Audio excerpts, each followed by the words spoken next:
Revealed in upcoming episodes of this program are the contents of a recently unearthed repository classified by the secret government, the Phenomenon Archives.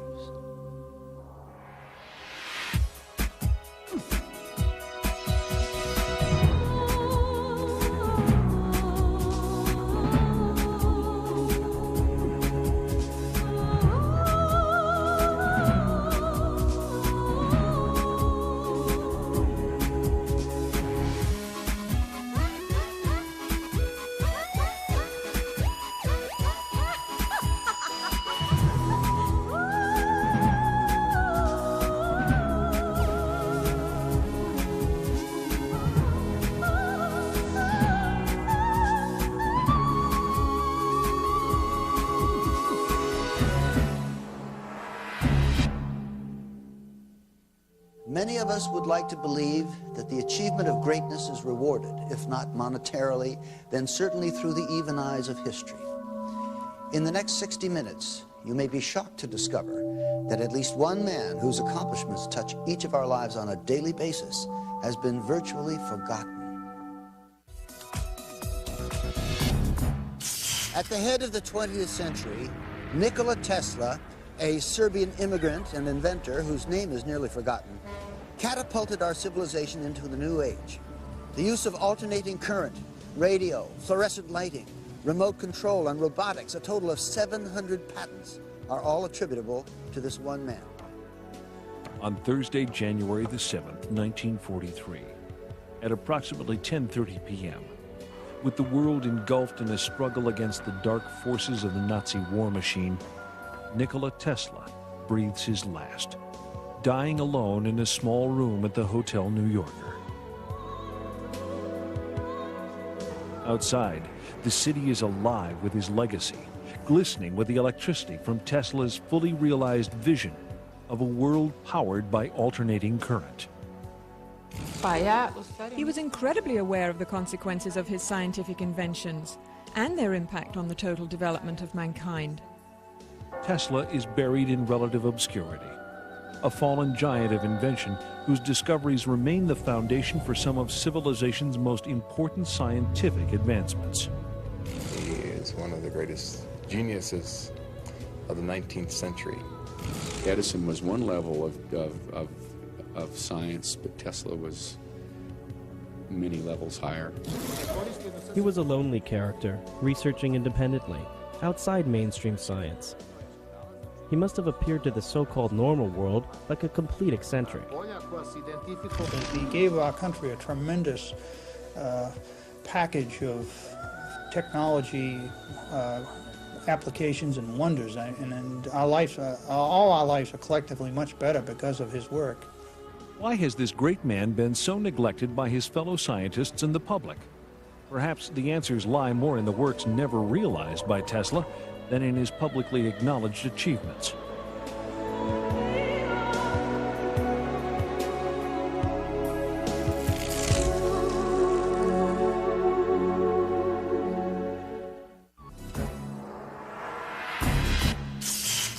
Legend has it that Nikola Tesla was born at the stroke of midnight in 1856 in the midst of a dazzling electrical storm. As a young man, his greatest aspiration was to harness the power of Niagara Falls. He achieved that dream, and in so doing, popularized alternating current. Now, already a half-century after his death, a mystery surrounds Tesla. His contributions, which were great and many, have descended into obscurity. Why? Nikola Tesla was a humanitarian, a U.S. patriot, and yes, an unbridled genius. Though he has most often been personified as the quintessential mad scientist, perhaps his only real misdeed was being born ahead of his time. Tesla, a Serb, grew up in a small village in Croatia, the son of a strict clergyman and a brilliant, inventive mother. With a photographic memory and the ability to learn 6 languages by the age of 18, Tesla soon assumes his path in life as a gifted inventor. He has an uncanny ability to visualize his inventions, to assemble, test, and disassemble them to exacting dimensions, all in his mind, either while awake or in his dreams. From the time he was an early child, Tesla had the capability to visualize something so intensely and so vividly that he simply couldn't tell the difference between that and a real object. In 1884, Nikola Tesla emigrates to the United States. Virtually penniless, he presents himself to Thomas Edison and is hired immediately.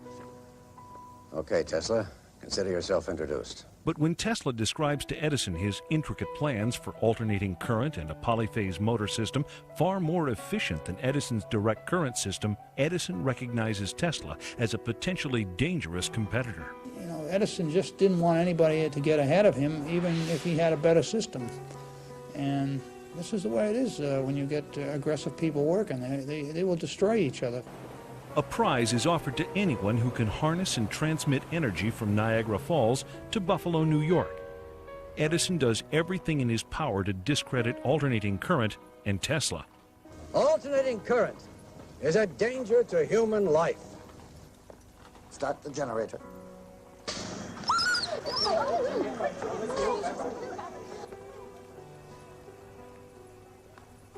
You have just seen alternating current in action. Despite Edison's opposition, Tesla's AC polyphase system is adopted. And in May of 1888, George Westinghouse hears about this remarkable inventor and buys the alternating current patents. By 1897, both Tesla and alternating current become a household name throughout the world. He realized completely what would happen with the implementation of alternating current and electrification of the whole planet. That it would bring tremendous change in human life, in information in general, even in the mental state of human beings.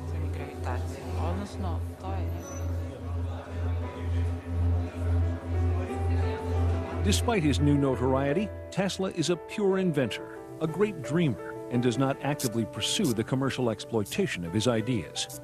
His many remarkable breakthroughs in high-frequency electricity, including radar, radio, neon, and fluorescent lamps, are often attributed to others. For instance, Tesla's invention of shadowgraphs, a system for taking X-ray photographs, predates the work of Wilhelm Röntgen. Tesla's fertile imagination enkindles theories for the internet and television years ahead of their time. Though these visionary leaps are ultimately proven and manifest, Tesla's tendency toward exaggeration and the manner in which he announces his ideas to the press cause the inventor a good deal of public criticism. We must be able to transmit scenes from other places over long distances. Pictures, the news, energy, and why not matter too? Now we must liberate thought. We must set it free of limitations that space and time impose on it, and yet keep its principal characteristics, now and in future centuries. A flamboyant and mysterious man, always too eager to share his ideas with the world, Tesla demonstrates his laboratory experiments to such friends and luminaries as Mark Twain. The man was socially capable of hobnobbing with the most elite people in the world at the time, Mark Twain, Westinghouse, J.P. Morgan, and from his acquaintances was able to finance some of the most spectacular experiments in history. As a publicity stunt, Tesla would sit in his laboratory while massive bolts of electricity danced about him. Without the use of wires, these airborne streamers would freely illuminate the lamps held in Tesla's hand. And Tesla was the first person to really show how to transmit wireless energy through the air to ignite electrical bulbs or electrical tubes. They were fluorescent tubes, which he had in the room. These tubes would respond to different frequencies. So if he produced one frequency, one group of bulbs would light, and if he produced another frequency, another group of bulbs would light. In 1898, while perfecting his patents for the invention of wireless radio transmission, Tesla's laboratory mysteriously burns to the ground. This fire destroys thousands of hours of work, setting the inventor back years and costing him personally over $1 million. Tesla is horrified by the extent of the damage, but his is a resilient spirit. For while the hardware lay in cinders, Tesla's remarkable mental abilities enabled him to begin the process of recreating his work. In 1899, Tesla moves to Colorado Springs to experiment with terrestrial and atmospheric waves. Out on the prairie, he pursues his passion for discovering sources of free energy, both above and below the surface of the Earth. While investigating a phenomenon known as the Schumann cavity, he develops his theories for tapping limitless sources of power that all people of the world may share. Surrounding the Earth, there's a cavity that resonates at about 8 cycles per second. And this cavity exists between the Earth we're standing on now and the bottom of the ionosphere, about a 60-kilometer gap. And this three-dimensional resonant cavity, in that cavity, you can transmit power, electromagnetic energy, at 8 hertz with almost no attenuation. The Schumann cavity is pumped or fueled at this time with megawatts of power from the lightning strokes that are occurring many times a second on a worldwide basis. It's rather like a child who's playing with a tetherball. Tesla was so creative, he envisioned using his power transmitter to spank the ball, put a great big ball of electricity, if by analogy, a pulse of electricity, in the ionosphere, and it would very weakly distribute itself all the way around the world. And when it came around the other side, just at the right moment, he would spank it again with another pulse of electricity, and he'd keep doing this until the accumulated energy was so great that it would be a resource to be pulled back out of the sky by a proper antenna. Tesla's idea was to be able to provide power equally to all people on Earth. At this time, there are 2 to 3 billion people on this planet that can't go home at night and turn on the lights. We can.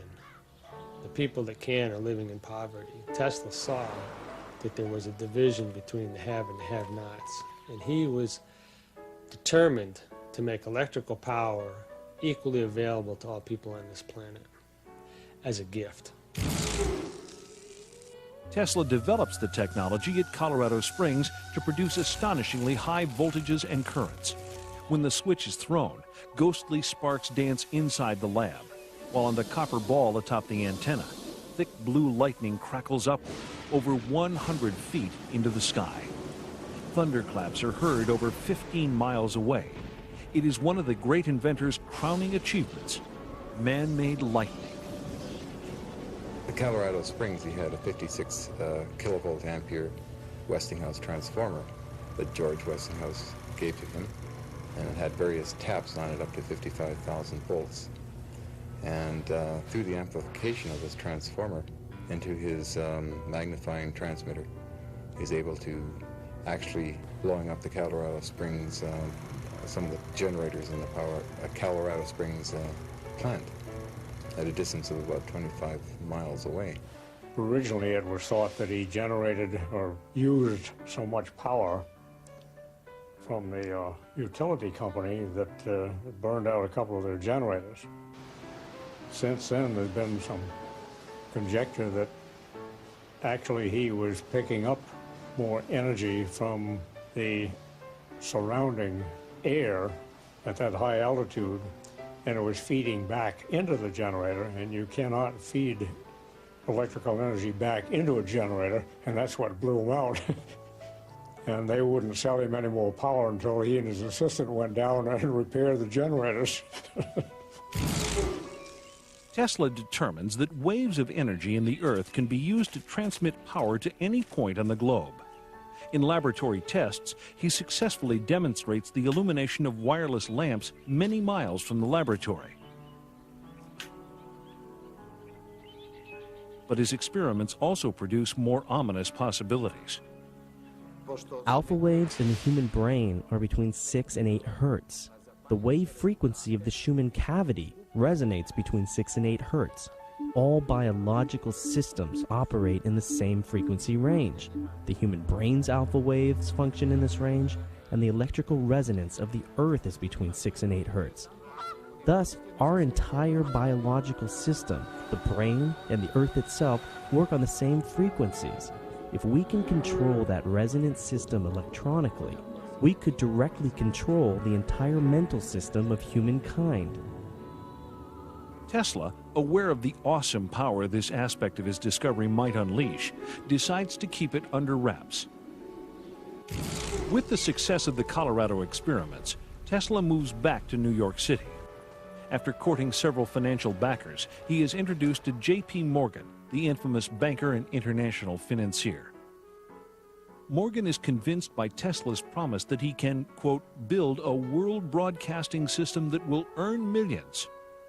Inspired by the earlier works of genius attributed to Tesla, the business-savvy Morgan invests $150,000. Though he must concede 51% ownership in his radio patents to the fabulously wealthy industrialist, Tesla nevertheless proceeds with his construction of the legendary Wardenclyffe Tower in 1900. Wardenclyffe laboratories were built by Tesla to try to prove his dream, his radio transmission of power. First it started off, he told his backers it would be just voice communication, but his real dream was power. Soon thereafter, with Wardenclyffe in the midst of construction, Tesla receives a report that Guglielmo Marconi has successfully completed a trans-ocean radio transmission. Morgan threatens to pull out. Rather than admit defeat, Tesla expands on his original idea for Wardenclyffe, transforming it into the pilot project for his long-envisioned global power and communications system. Tesla promises Morgan that he can erect a system of towers that will pull down energy from the ionosphere, making it possible to transmit electricity throughout the world without wires. In short, free energy for everyone. Tesla was called a nut because Tesla also said that he could generate without any fuel, without any solar energy, without any wind power, he could generate electrical power, and he did do that. And that was something that the fuel companies didn't want to have happen. He was also able to broadcast electrical power through the air without any wires. And that project was stopped by J.P. Morgan when the commercial consequences became obvious. Seeing no way to make a profit from Tesla's free energy device and convinced Marconi would monopolize radio, Morgan backs off. Ironically, over 40 years later, the Supreme Court of the United States determines that Marconi copied his radio technology from patents already held by Tesla, and that it was Tesla who actually discovered wireless transmission. Some believe that the Wardenclyffe fiasco was about more than just money. They say Tesla himself scuttled the plant out of fear that in the wrong hands, the potential power generated by Wardenclyffe could bring lasting harm to the people and the planet.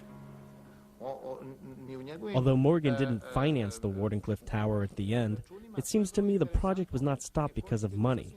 Tesla stopped it when he realized his ideas might be co-opted and implemented solely for military purposes. That's probably the wisest decision a scientist can make. And Tesla reveals for the first time in an article published in the New York Times that Wardenclyffe could also be used as a weapon to take down airplanes.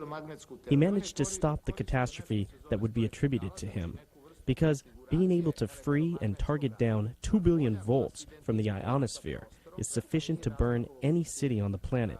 The effect is stronger than the atomic bomb. Did Tesla discover the ultimate means of destruction? The answer is still unresolved.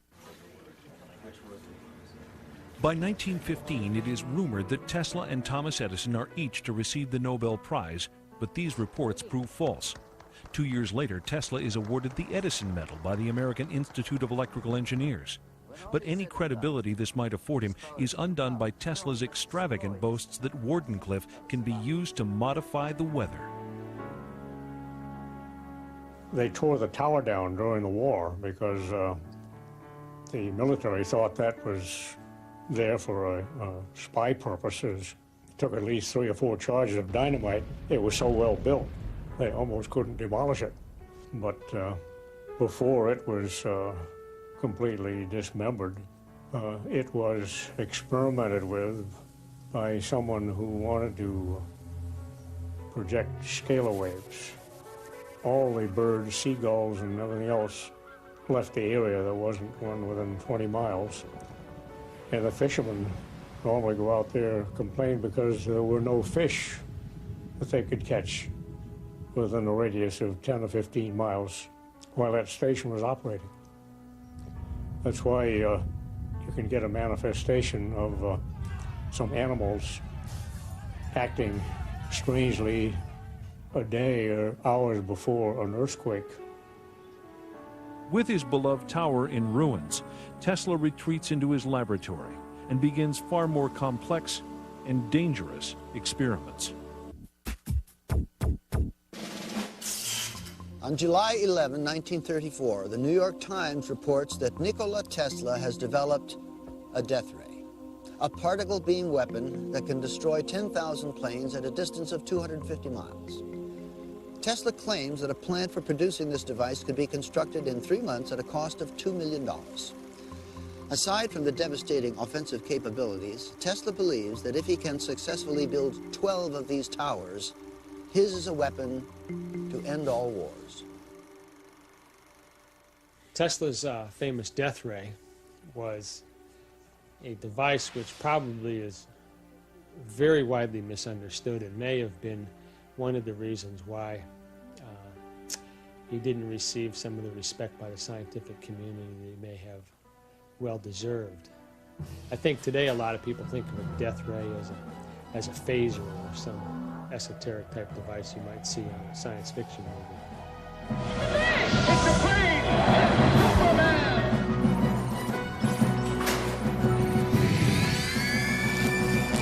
Tesla's claims terrify the public, but fascinate Hollywood. He is parodied in Superman cartoons as a mad scientist terrorizing New York with an electrothanasia death ray and an army of remote-controlled robots. Tesla's death ray was actually a particle beam weapon. A particle beam weapon which he had developed in the 30s. It was based on the principle of electrostatic acceleration of minute particles of charge, similar to work being done by the Department of Defense. The basic concept is that you take a particle, a micro projectile it's called, and through the use of high voltage, you accelerate it to great velocities. The velocity being very high, the particle doesn't have to be very big to do a lot of damage. If you get a stream of these things being accelerated and projected, it will do substantial damage. You'd be able to knock down a missile in space, for instance. With only 12 such plants strategically placed around the United States, Tesla claims his Teleforce can be used to keep the United States safe from all foes. With the world on the verge of World War II, the United States government takes an active interest in the Tesla death ray. Because he was a patriot, he offered this system to the United States government. The United States government developed and worked and engineered this particle beam weapon beginning in the 40s. We don't know what the extent of the research was or where it went from there, but we do have declassified documents released under the Freedom of Information Act that demonstrate the U.S. government's extreme interest in Tesla's particle beam weapon. The New York Times states that Tesla's death ray, which can send concentrated beams of particles through the air and cause armies of millions to drop in their tracks, is the most important of Tesla's inventions. But in an unprecedented decision, Tesla makes the exploitation of his invention by any single government impossible. He distributes the plans in proprietary segments, like the pieces of a jigsaw puzzle. He gave it to the English, Canadian, American, and Russian governments so that they had to sit down together to collaborate if they wanted to realize the whole invention. He realized that people are not conscious enough to handle this information. That's why Tesla put these governments into mutual dependability. There's some evidence that Tesla had given the plans to the Russians who were on our side at that time. In the 1970s, Aviation Week showed an article on the Russian particle beam weapon, and Tesla's particle beam weapon didn't surface until about 10 years later when Andrei Puharich brought it out, and the schematics exactly matched the Russian particle beam weapon. Head of U.S. Air Force Intelligence, Major General George Keegan, describes the Soviet system. And what comes out of the end of this little magnetic tube are pulsed proton beams, 100 billion electron volts, each at energy levels at 10 to the 10 joules. That's just simply more energy than any man has ever conceived of in the United States. And then you have to bend that beam, and you have to burn it through the atmosphere, and you have to find an object to aim it at. Nikola Tesla sent a proposal to Russian scientists and engineers on May 16, 1935, concerning high voltage and the acceleration of charged particles. He received a list of follow-up questions from them in November of that year. Military scholars contend that the Soviets achieved a 100% Star Wars defense by 1968.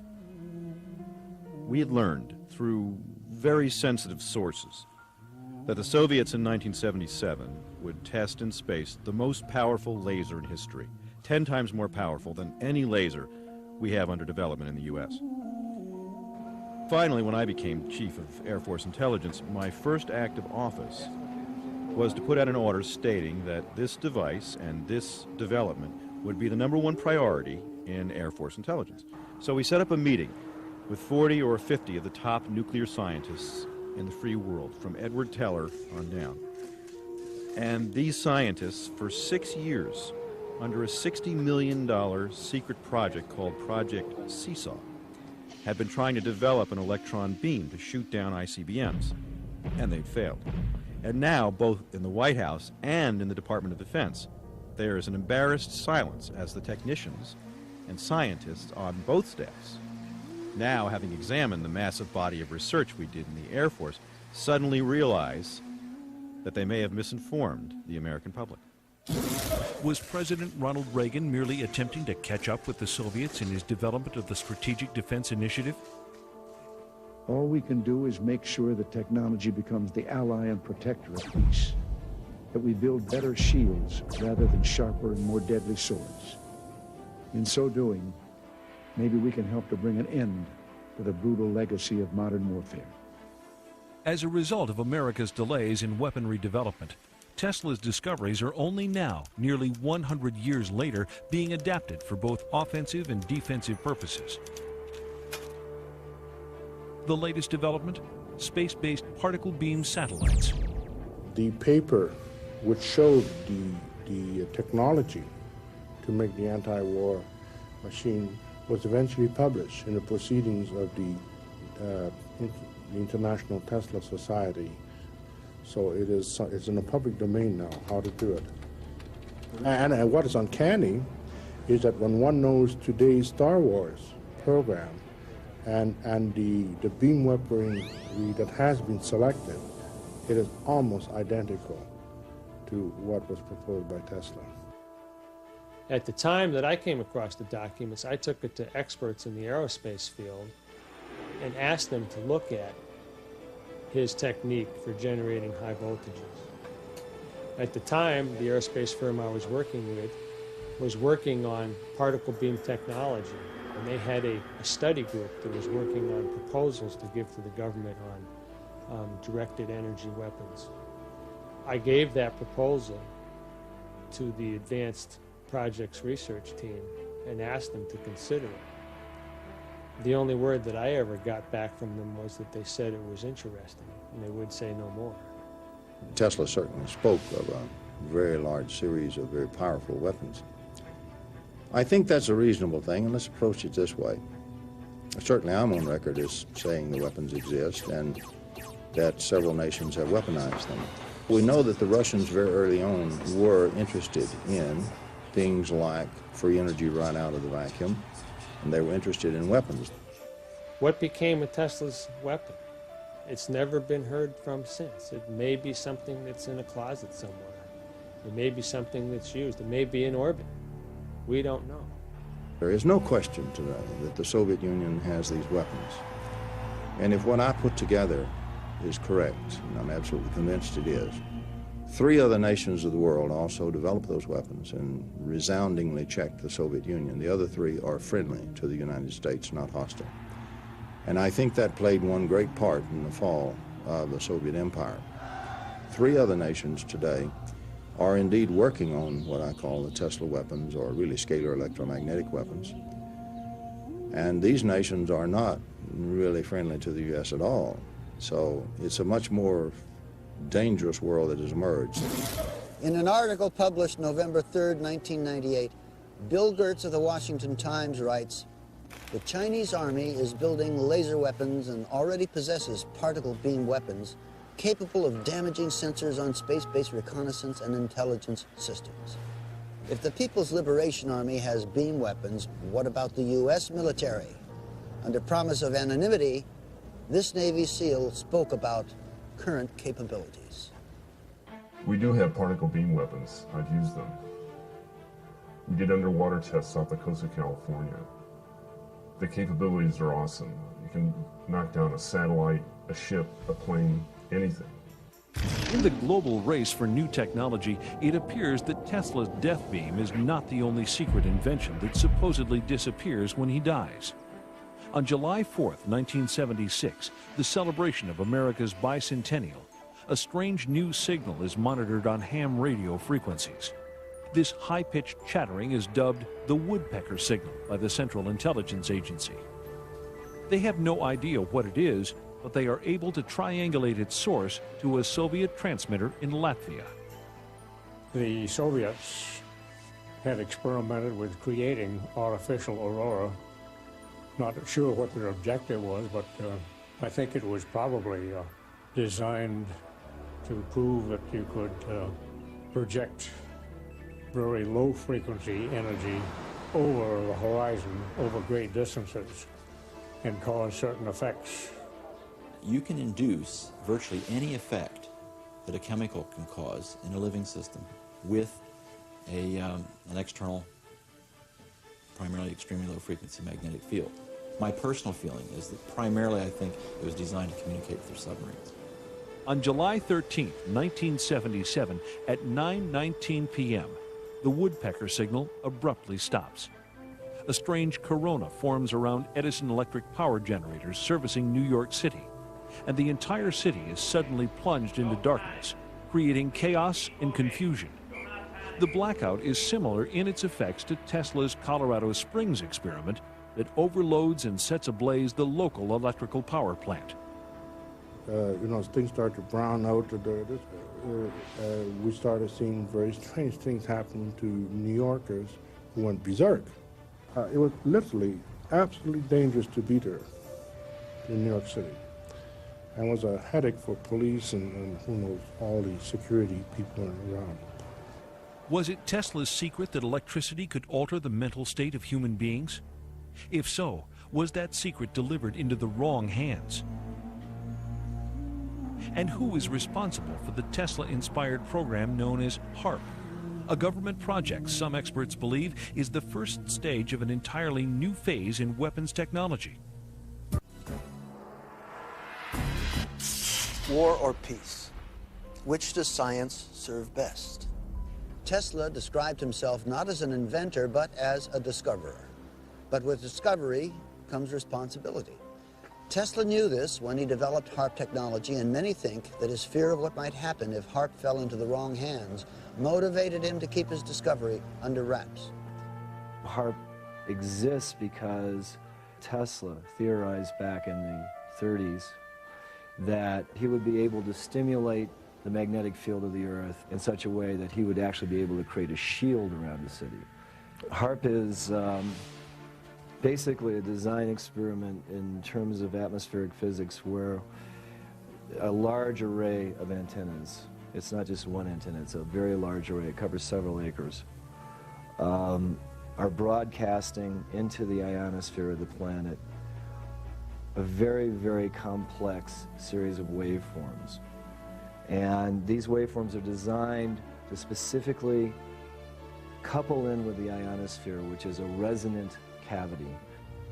This concept involves heating up the ionosphere in a manner similar to a giant microwave oven. That a small input, like a pulse of a certain number of watts in, can create a large output, because whether accidentally or intentionally, it's possible to tap into this sea of energy around us. It surrounds us and goes through our bodies and is everywhere throughout space. HARP's original designer conceives it as a shield for missile defense that can fry the circuitry of incoming bombs. HARP was designed for a number of applications. It really was not set up as a weapon. If you read the patents, I was thinking of ways to use it defensively. He also claims that by superheating portions of the upper atmosphere, HAARP can affect global weather patterns, a concept Tesla was ridiculed for nearly a century earlier. One of the real dangers of HAARP is that we concentrate with HAARP in one very small area of the ionosphere. We create a lightning rod effect. We create a lightning rod that can distort the magnetosphere of the planet, which is the magnetic shield of the planet. Not only are you sending energy into the ionosphere, but you're providing a path for energy to come back down out of the ionosphere. The electrons and energy will come from all over the ionosphere to that one point, and it will strike the ground in a bolt that is 100 times greater than any lightning bolt imaginable.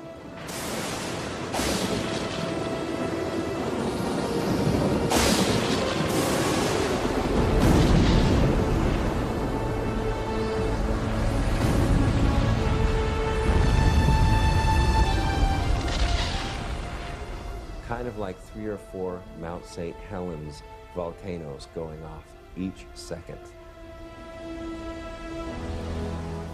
The true power of HAARP technology is not yet known, and there is no civilian monitoring agency. The possibility that HAARP may be capable of enormous planetary disruptions, including weather changes, global warming, or even slowing the Earth's orbit by shifting the shape of the ionosphere, may tell us why Tesla suppressed the blueprints for this invention. He stopped his power shield defense project in 1905 because he realized that such a resonant system of 5 towers around the globe could cause a tremendous destruction of humankind. Not long after, Tesla's money runs out. His main supporters either die or sever relations. As his anonymity increases, he continues with even more esoteric research.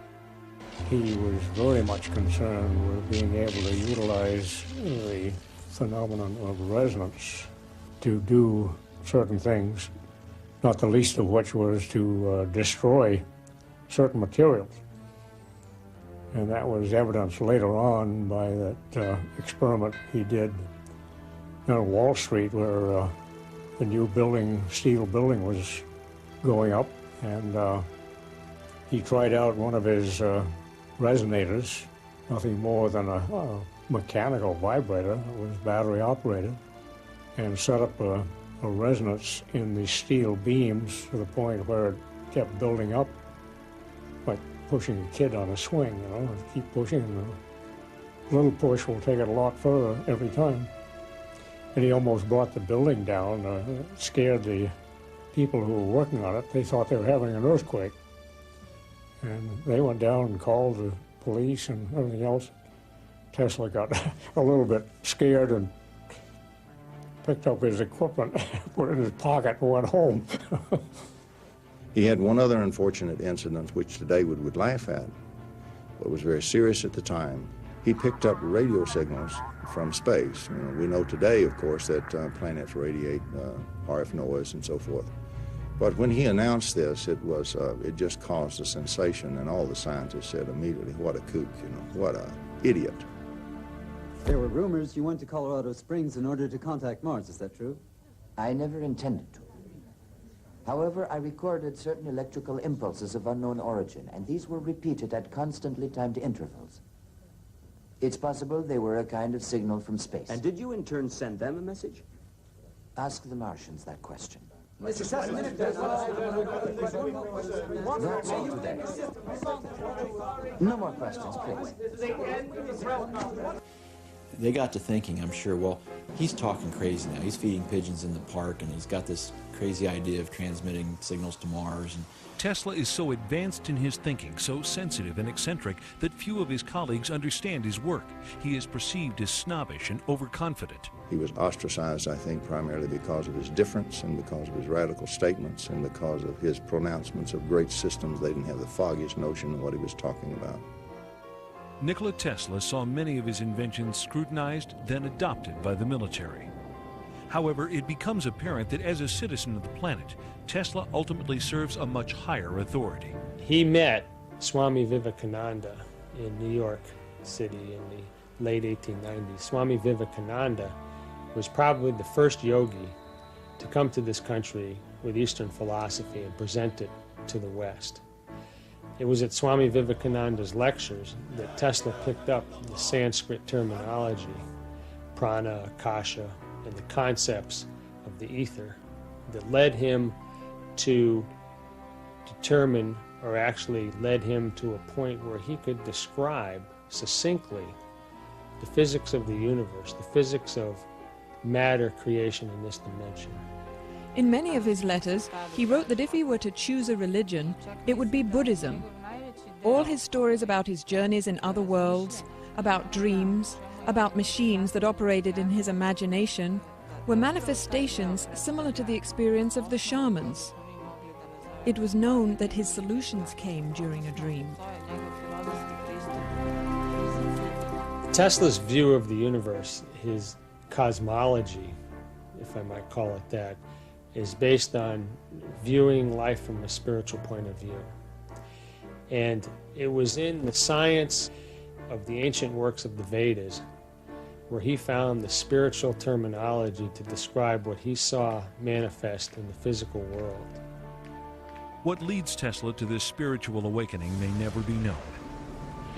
But it is not uncommon among those forward-thinking patrons of discovery, people like Robert Oppenheimer, father of the nuclear bomb, or Albert Einstein, that in the end they recognized the singular perfection of the interconnected and life-imbuing system of our planet.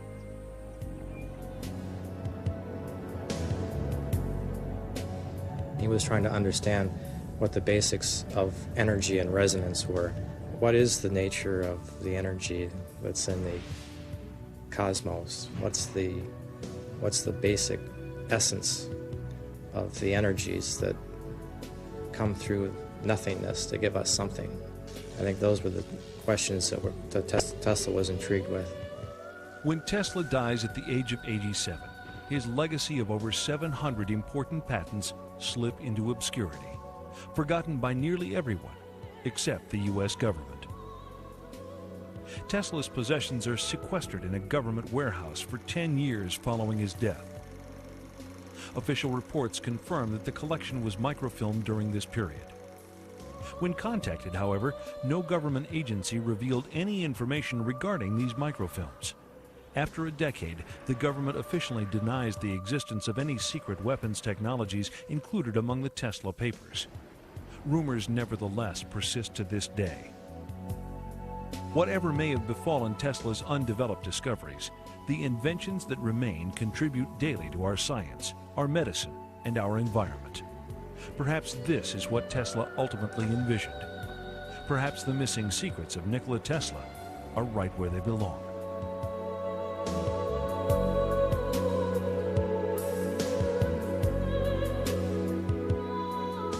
Tesla disagreed with scientists about some basic concepts of relativity theory and quantum mechanical theory, and he fell out of favor with the established scientists of the day. Tesla was very knowledgeable about quantum mechanics and Einstein's theory of relativity. Both were developed during his lifetime. And he suspected that sooner or later, quantum mechanics and relativity theorists would enter into a crisis. And that's why he used to say, "The present time is theirs, but the future is mine." Sir Albert Einstein also said that once there's a bunch of little theories all over the world, that's a prelude to a major breakthrough in science and physics. I think that science today needs to take a new look at some of the theories of Tesla, because there is more to the universe than what we are looking at and what we are observing with our scientific instruments. We've reached a point in our conscious evolution of the species. We have the ability at our fingertips now to engineer and to manipulate space-time and gravity. We're on the threshold of a new technology. Nikola Tesla was the gatekeeper of lightning. Some of his ideas earned him a reputation as a fruitcake. Some permanently rocked the world of science.